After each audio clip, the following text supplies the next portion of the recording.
오늘 우리에게 주시는 하나님 말씀은 시편 7편 8절에서 17절까지 말씀입니다. 시편 7편 8절부터 17절까지 봉독해 드립니다.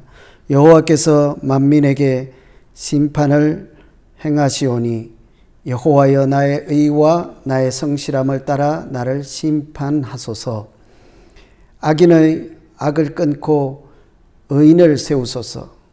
의로우신 하나님이 사람의 마음과 양심을 감찰하시나이다.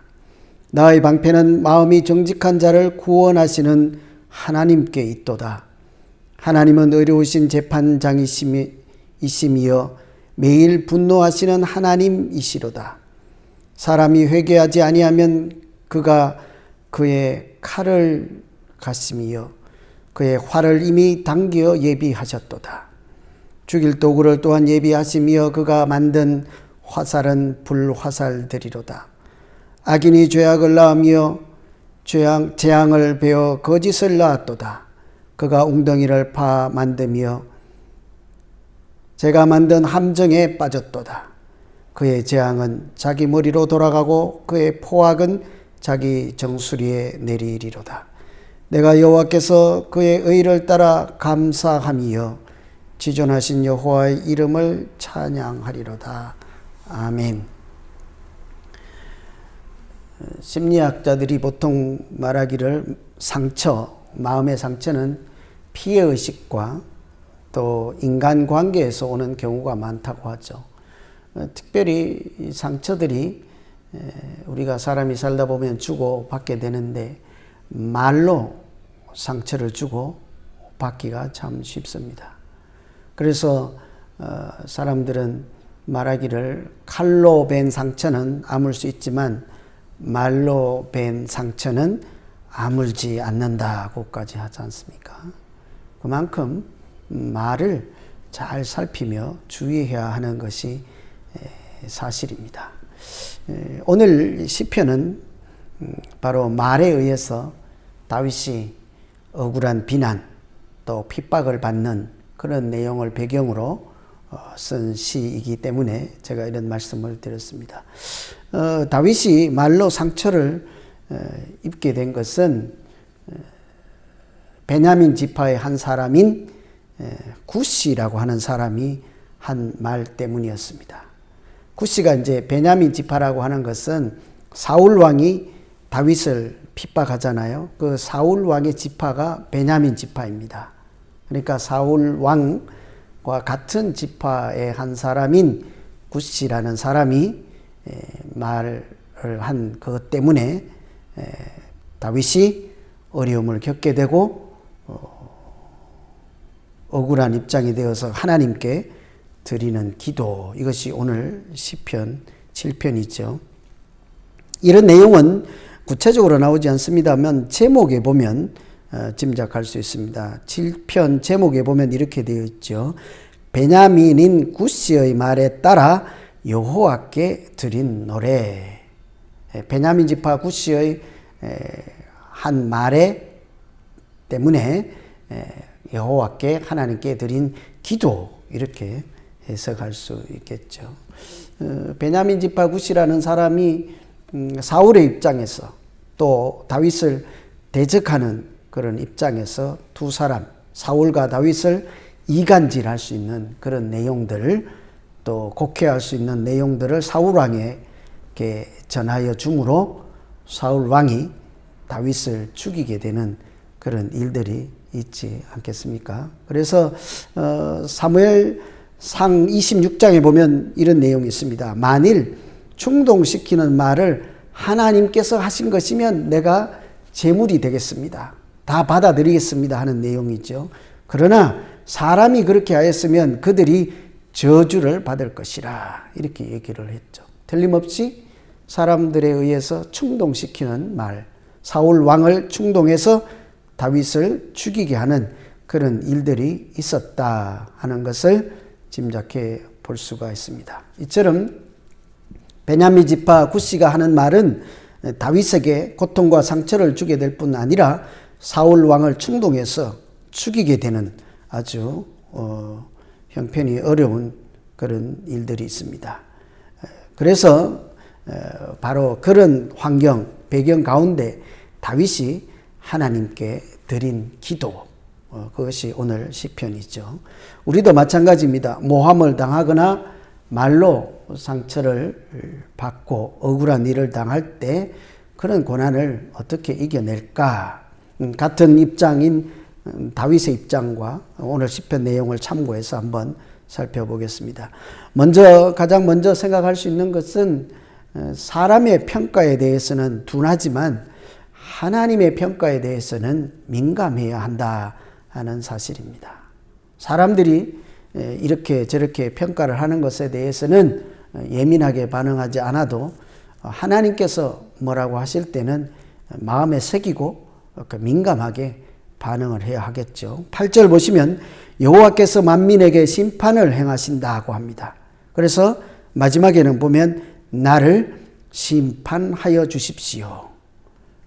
이 내용은 하나님이 심판자이시니 하나님 나를 심판해 주십시오 이렇게 말씀하잖아요.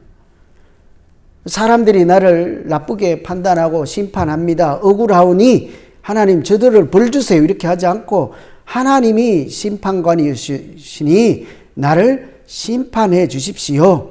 하나님의 처분 결과에 따라 얼마든지 내가 제물이 되고 내가 받아들이겠습니다 하는 마음이라고 할 수 있겠습니다. 심판을 하나님께 맡기는 태도이죠. 9절에도 보면 이렇게 말씀합니다. 하나님이 사람의 마음과 양심을 감찰하십니다. 하나님께서 사람의 마음과 중심을 감찰하시는 분이다. 심판하실 뿐만 아니라 겉모양이 아니라 아주 사람의 깊은 속마음까지 아시고 살피시는 분은 하나님이시라 하는 것을 다윗은 이미 알고 있었습니다. 그러니까 심판을 하나님께 맡길 수 있는 것 아니겠어요?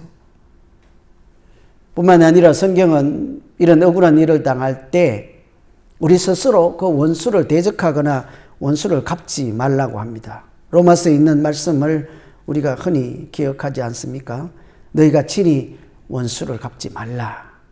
하나님의 진노하심에 맡기라. 이렇게 원수 갚는 것이 내게 있으니 내가 갚으리다. 이렇게 말씀하시죠. 늘 우리가 살면서 한 번쯤은 기억해야 되는 말씀인 줄로 생각을 합니다. 원수를 스스로 갚지 말고 하나님께 맡기라. 왜냐하면 하나님께서 갚으시리라. 만일 갚아야 되는 일이 있다면 하나님께서 갚아주신다 하는 거죠. 만일 사람이 갚고자 하면 사람은 얼마든지 잘못된 판단을 할 수 있지 않겠습니까? 그럴 경우에 만에 하나라도 잘못된 원수 갚음이 될 수 있기 때문이죠. 그래서 다윗은 말로 억울한 일을 당할지라도 사람들과 입씨름을 하지 않습니다. 네가 올래 내가 올래 이런 말 하지 않지요. 나는 하나님께 피하고 심판을 하나님께 맡깁니다. 하나님이 내리시는 결과에 따라 순종할 것입니다. 이런 얘기죠. 이렇게 하나님께서 우리 마음을 감찰하시고 심판하시는 분임을 인정하는 사람은 그만큼 자기 자신도 다른 사람을 말로써 억울하게 만들지 않고 상처를 주지 않으면서 살고자 하는 그런 사람이라고 생각할 수 있겠습니다. 하나님께 심판을 맡긴다 하는 것은 그만큼 내가 하는 말도 하나님께서 판단하신다 하는 것을 지각하고 있는 사람 아니겠어요? 그래서 자기 스스로도 억울할 때 심판을 하나님께 맡길 줄 아는 사람은 자기 스스로도 다른 사람에게 말로 상처 주지 않겠다 하고 다짐하는 사람이라고 할 수 있겠습니다. 우리가 다 실수가 많으니 만일 말에 실수가 없으면 온전한 자라 하지 않습니까? 성경 말씀에 우리가 여러 가지 실수를 하지만 말에 실수가 없는 자라면 곧 온전한 사람이라. 그만큼 말로 실수하지 않는 것이 참 간단하지 않죠. 특별히 신경 써야 되는 그런 사항입니다. 이 말씀을 기억하면서 말로 상처를 주지 않고 말로 다른 사람을 죽이지 않도록 노력하며 늘 중심을 살피시는 하나님을 생각할 때 우리는 사람의 평가는 좀 둔감해도 하나님의 평가에 대해서는 민감하게 반응하며 믿음으로 살아갈 수 있게 될 줄로 믿습니다. 이런 첫 부분 생각하면서 오늘 아침 우리가 기도할 수 있는 것은 하나님, 내가 말할 때 항상 하나님의 판단을 생각하며 말하게 하시고, 내가 하는 이 말이 하나님 앞에 올라갔을 때 하나님께서 들으실 때 뭐라고 하실까 한번 생각하게 하시고, 상처 주는 말이 아니라 늘 덕을 세우는 말을 하면서 말로 하나님께 드리는 경건한 예배자로 살게 해 주십시오. 이렇게 기도할 수 있겠습니다. 두 번째 우리가 한번 생각해 볼 것은, 말을 할 때 가장 중요한 것은 정직이다 하는 사실입니다. 사실은 말을 할 때 팩트를 가지고 정확한 내용을 전해야 되겠지만, 내용보다도 더 중요한 것은 정직이죠. 정직. 말할 때 항상 가장 염두에 두어야 할 사항입니다. 10절 보시면, 나의 구원은 정직한 자를 구원하시는 하나님께 있도다. 하나님은 정직한 자를 구원하신다, 그렇게 말씀하고 있습니다. 그래서 하나님을 의로운 재판장이라고 하죠. 정직하다, 정직한 사람이다 하는 것은 진실한 마음을 가진 사람이라는 뜻이 아니겠어요? 하나님 앞에서 진실한 말을 하는 태도를 가진 사람이라는 뜻이겠죠. 여호와여, 주의 장막에 유할 자 누구며 주의 성산에 거할 자 누구입니까? 이렇게 시인이 묻고 답하기를, 정직하게 행하며 공의를 일삼으며 그 마음에 진실을 말하는 사람. 정직하게 행하고 진실을 말하는 사람이 하나님의 장막에 사는 사람이다라고 말하죠. 그래서 정직은 하나님과 관계를 나타내는 척도라 할 수 있겠습니다. 정직은 하나님과 관계를 나타내는 사항이다 하는 내용인데요. 하나님과 관계가 바로 서 있을 때 우리는 우리 마음을 감찰하시는 하나님을 인식하는 상태 아니겠습니까? 하나님과 관계가 바로 정립되어 있으면 그 하나님은 나를 사랑하고 은혜를 베푸시는 하나님이시기도 하지만, 나의 마음과 심장과 속마음까지 골수와 관절을 찔러 쪼갤 만큼 감찰하시고 인도하시는 분, 살피시는 분임을 아는 상태가 하나님과 바른 관계에 서 있는 사이 아니겠어요? 그때는 말을 해도 진실을 말하며 사람을 대하여도 진실하게 대하죠. 왠고하면 내가 말하는 사항이나 내가 사람을 대하는 태도까지 하나님은 보시고 또 그것을 판단하시고, 그렇게 우리가 가운데 살아계신 하나님이시기 때문이죠. 언제나 하나님 앞에서 행하는 말과 또 행동을 생각하는 사람은 살아계신 하나님 앞에서 살아가는 사람이라고 할 수 있겠습니다. 정직은 그래서 하나님을 인정하는 그런 마음, 하나님을 경외하는 마음이라고 해도 되겠습니다.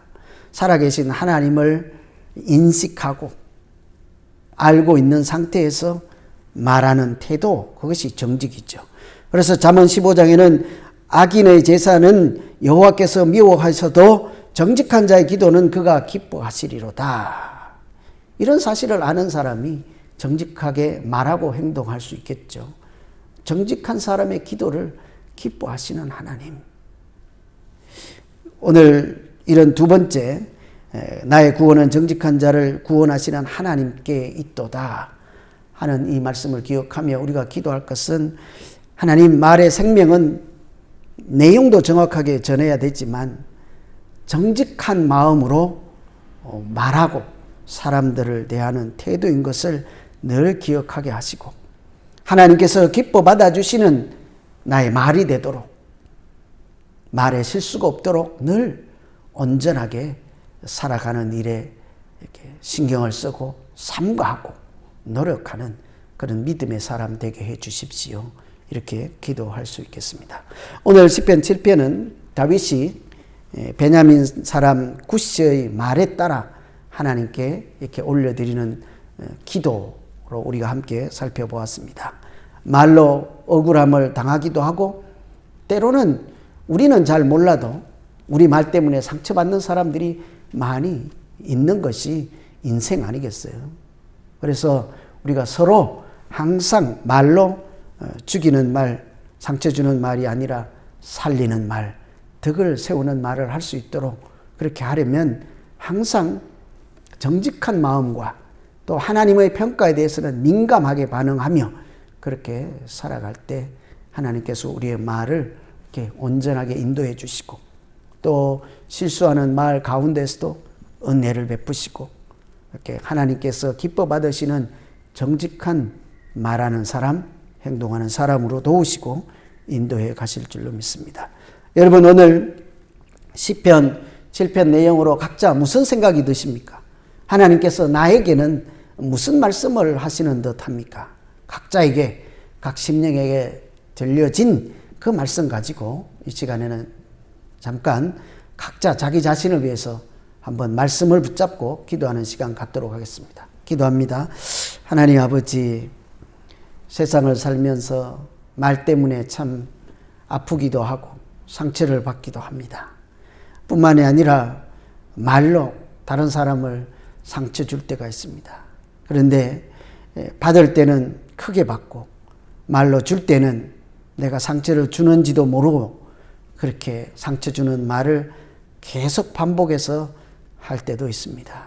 하나님 아버지, 말할 때 늘 나의 말을 감찰하시고 살피시는 하나님을 기억하며 말하게 하시고 또 사람들을 대하게 하시고 우리의 관절과 골수를 찔러 쪼개기까지 하시는 감찰하시는 하나님을 잊어버리지 않도록 주여 도와 주시옵소서. 늘 말의 내용을 잘 살피며 이렇게 전달할지라도 그 마음에 항상 정직한 마음 있게 하여 주시고 사람들이 뭐라고 하든지 하나님 앞에서 하나님의 판단을 받으며 말하는 순간이 되게 하여 주시옵소서.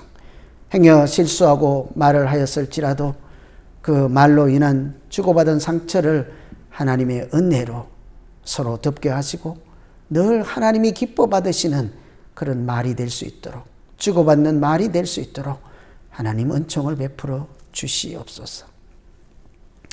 이제 한 가지 더 다 같이 기도할 것은 또 한 번 우리가 영상으로 다시 예배를 드려야 되는 주일을 내일 맞이하게 되었습니다.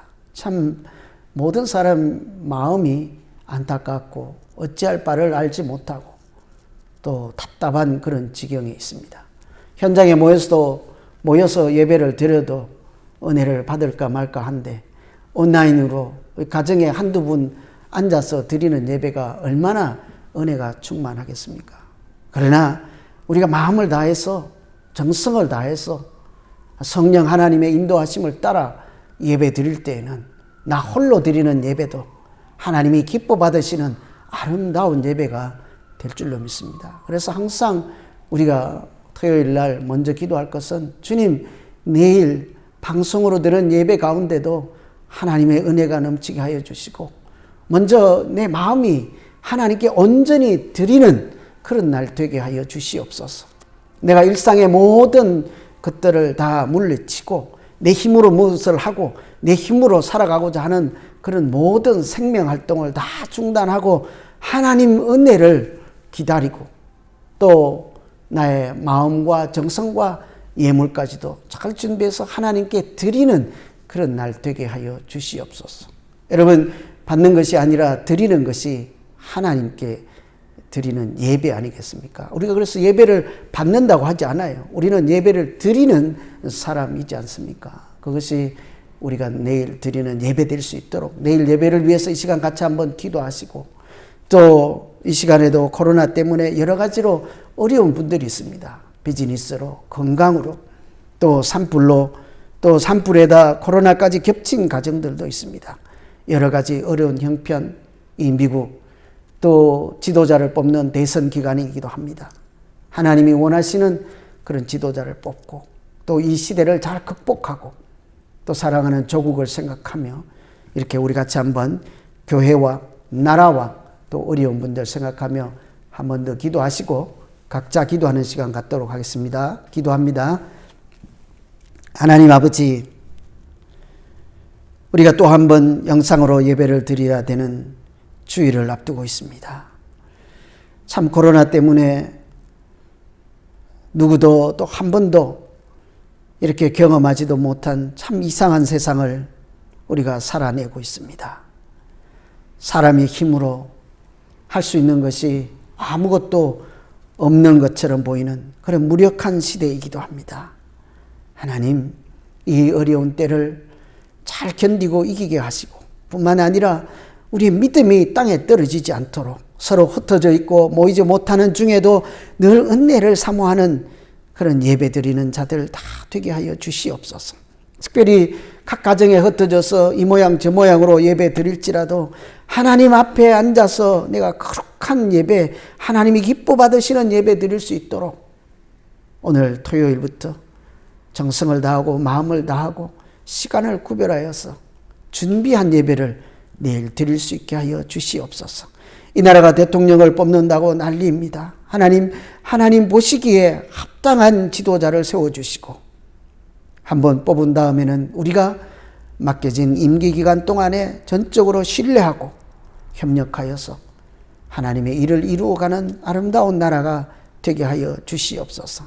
코로나를 막기 위해서 혼신의 힘을 다해서 애쓰는 대한민국 조국이 온 세계에 큰 영향력을 행사할 수 있도록 하나님 그 나라를 지켜주시고 또 연약한 중에 이미 확정 판결을 받고 씨름하고 고난 가운데 있는 모든 가정들 하나님 불쌍히 여겨주시고 은총을 베풀어 주시옵소서.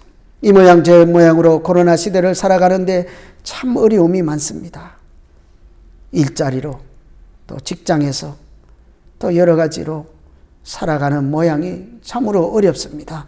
우리의 마음을 하나님 단단하게 지켜주시고 어려운 형편 중에도 늘 우리와 함께 하시는 하나님 바라보며 소망 잃지 않게 하여 주시고 무엇보다도 이런 때일수록 하나님 우리의 믿음을 보배로운 믿음을 그리스도의 십자가 보혈로 주신 귀한 하나님의 선물이신 그 믿음을 잃어버리지 않고 지켜낼 수 있도록 하나님 우리 가운데 통행하여 주시옵소서.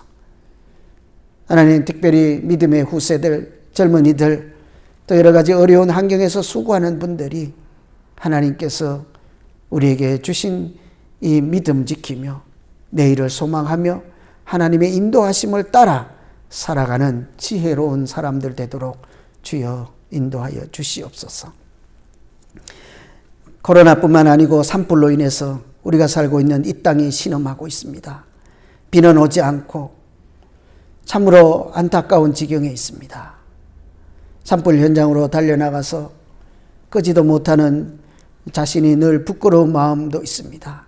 하나님 아버지, 우리의 연약함을 불쌍히 여겨주시고 이 땅을 긍휼히 여겨주셔서 하나님이 지으신 사람이 살아가는 땅이 부족함이 없도록 어려움이 없도록 우리를 긍휼히 여겨 주시옵소서.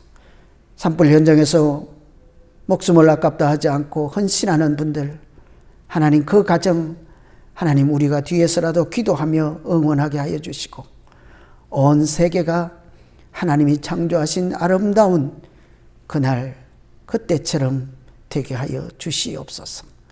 이제 각자 가지고 나온 기도로 하나님 보좌 앞에 나가 무릎 꿇고 기도할 때 하늘에 계신 하나님께서 들어 응답하여 주시고 기도하는 자들 모든 상황마다 하나님 뜻에 합당하게 가장 선한 길로 인도하여 주시고 도와주시옵소서. 예수님 이름으로 기도하옵나이다. 아멘. 이제 각자 계속해서 좀 더 앉아서 기도하시고 또 오늘 하루를 소망 가운데 또 내일 예배도 잘 드리시는 우리 모두 되기를 간절히 소망합니다. 계속해서 기도하시겠습니다.